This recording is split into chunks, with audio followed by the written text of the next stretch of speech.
Buen día, República, ¿cómo estás? Espero te encuentres bien. Estamos ya en un día jueves 22 de junio del año 2023. Venimos con varios temas hoy para tratar con ustedes, para compartir. Les agradezco un montón que estén pendientes del programa y que nos reciban en vuestros hogares para ir comentando e informando algunas cosas que hacen a la realidad del país. Por ejemplo, el tema del agua. Pero antes de entrar en el tema del agua, el suministro del agua, saneamiento, fuente potabilizadora, la de aguas corrientes, la única que tenemos, tendríamos que reflexionar previamente respecto a lo que significa la función del Estado, la dimensión del Estado y la dimensión de la actividad, perdón, la actividad privada.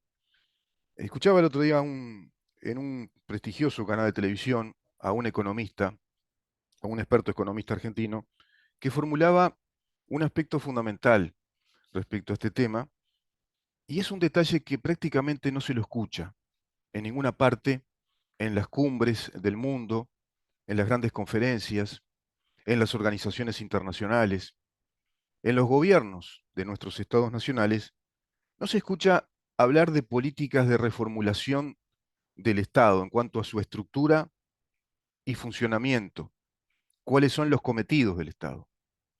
Estamos evidentemente viviendo ya en Occidente una hibridación, un sistema complejo que muchas veces complica el análisis final o el diagnóstico de lo que está pasando en nuestro occidente. ¿Por qué? Porque se han mezclado muchas cosas.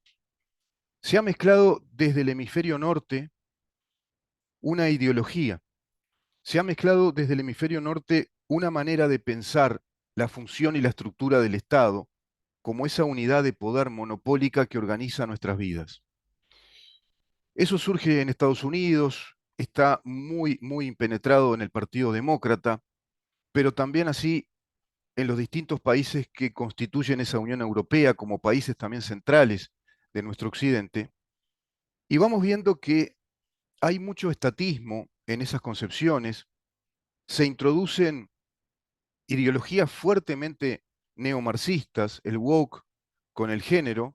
La ideología de género no se agota en eso, sino que pasa a ser un presupuesto de políticas de Estado, incrementa el presupuesto estatal, incrementa así funciones, porque le introduce nuevas funciones, nuevos cometidos al Estado. Se corporativiza, surgen evidentemente lobbies desde lo social, corporaciones sociales, se sindicalizan y se genera en el Estado derechos y obligaciones y también penalidad, es decir, se tipifican delitos del género. Eso continúa con otras estrategias, también de estas ideas, digamos, colectivistas, como por ejemplo el ambientalismo en Europa, el indigenismo en América Latina, el planteo de la sociedad igualitaria a través de las leyes de cuotas. Todo eso empieza a hibridar ese neomarxismo, empieza a hibridarse con el capitalismo.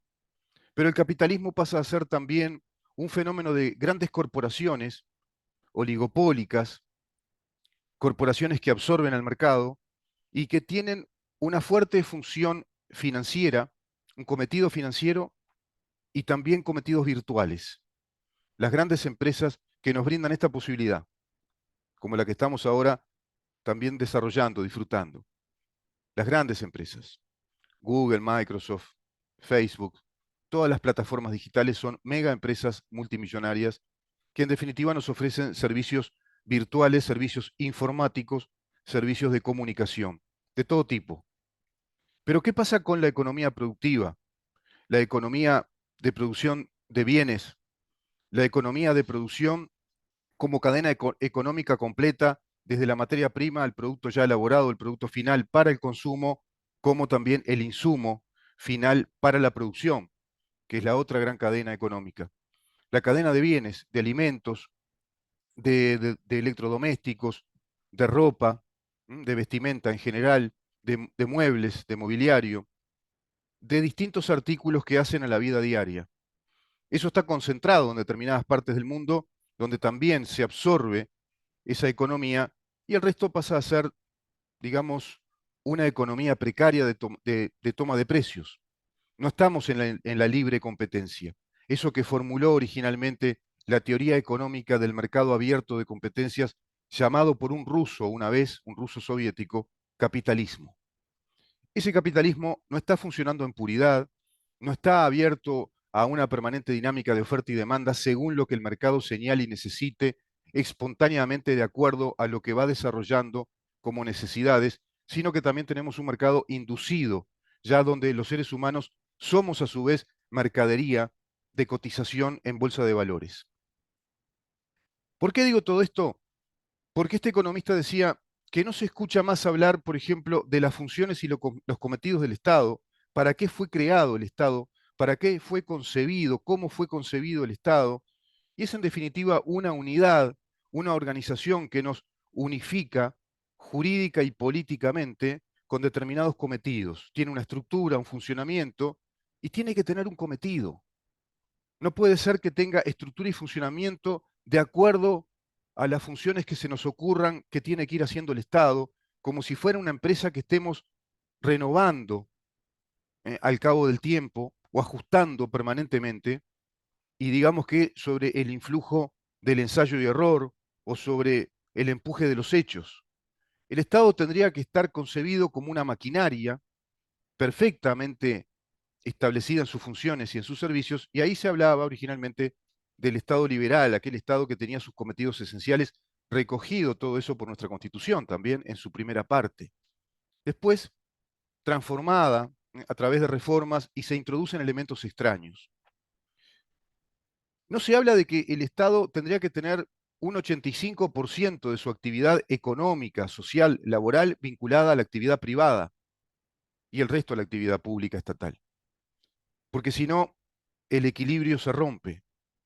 Es la actividad privada la que produce las riquezas. Es la actividad privada la que se dedica a la producción de las riquezas, al intercambio, al mercado de bienes y servicios.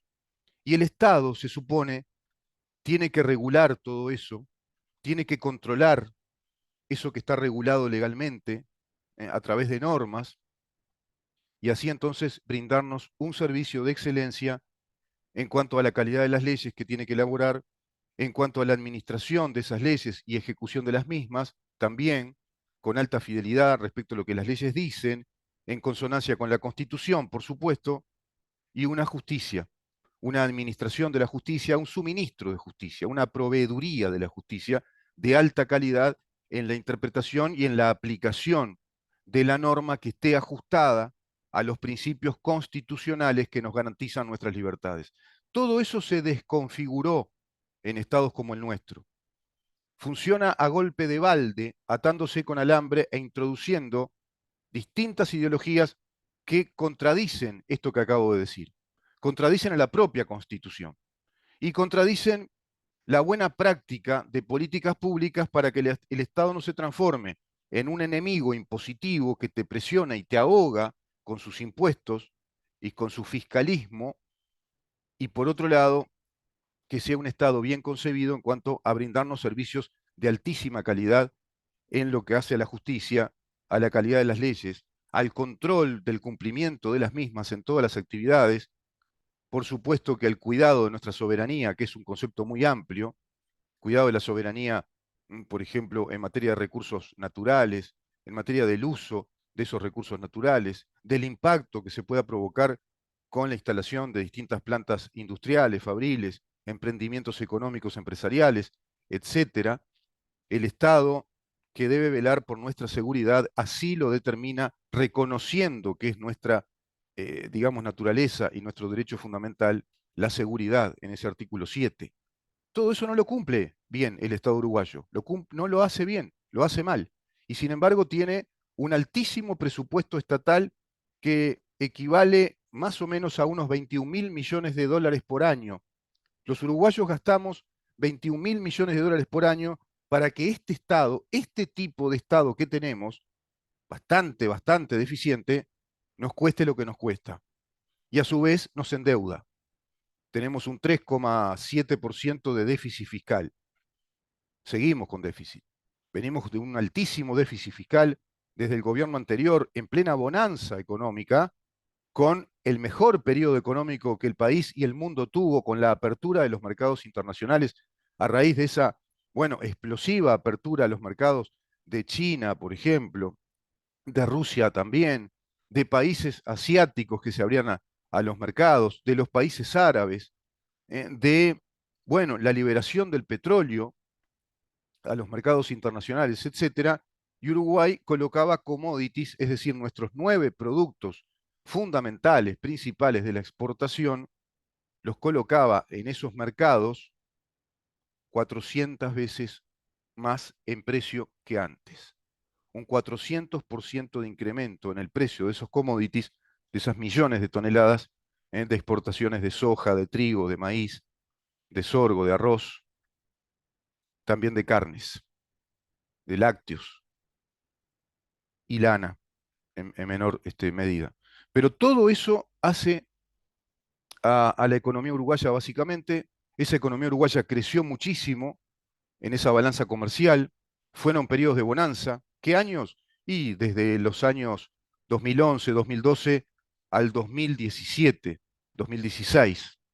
Empieza a bajar un poco, pero de todas maneras es un buen nivel económico de exportación de Uruguay, continúa ese nivel económico muy bueno, y en todos esos años el Frente Amplio, gobernando, 15 años gobernando consecutivamente, no introdujo modificaciones serias en cuanto a estructura y funcionamiento del Estado, aprovechando esa bonanza económica para otorgarnos la infraestructura adecuada en todos los ámbitos del funcionamiento del Estado y haber reducido el presupuesto estatal para permitir el crecimiento de la actividad económica privada.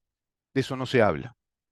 Claro, y menos con gobiernos de izquierdas, de perfil marxista, que van a introducir más elementos del neomarxismo vinculado a ese diseño de un socialismo del siglo XXI que está instalado en el Foro de San Pablo como una gran, digamos, cumbre o internacional comunista para toda Latinoamérica, conjugándose con todos los esfuerzos teóricos y las convenciones que se van realizando a través del Grupo de Puebla, instalando, digamos, estrategias políticas para desarrollar sus campañas políticas cuando son oposición y el desarrollo de sus políticas económicas, sociales, culturizando políticamente a la población, adoctrinando a las poblaciones de nuestros países cuando son gobierno. Esa es la realidad que estamos viviendo en Latinoamérica, esa es la realidad que vive Uruguay. Y en este contexto de realidad surge un problema, uno de los tantos problemas que surgen en el país, como los que venimos analizando, que es el tema del agua, la falta de previsibilidad respecto a este fenómeno de sequías recurrentes hace muchos años, y tenemos una empresa monopólica estatal, inclusive consolidada como un monopolio estatal constitucionalmente a través de una reforma plebiscitada en el año 2004. Vamos a quedarnos por acá para entrar en ese tema concretamente. Por eso les hablaba del Estado, sus dimensiones y sus relaciones con la actividad privada. Y en ese sentido, OCE es un ejemplo más de este Estado multidimensional, gigantesco, paquidérmico que tenemos los uruguayos, que nos sale carísimo y que hoy nos sale más caro incluso en salud y en problemas de abastecimiento y suministro de agua para las zonas llamadas metropolitanas, es decir, prácticamente Montevideo y gran parte de Canelones. Vamos a una pausa, Damián, y venimos con este tema como la segunda parte para ejemplificarlo y bajar a tierra lo que significa un Estado monopólico, un Estado de políticas estatistas, ya por supuesto proveniente desde aquel José Valle y Ordóñez, con ese ADN vallista, que va a ser retroalimentado, no, va a ser inclusive incrementado por este perfil neomarxista que nos plantea el Frente Amplio. Quédate ahí.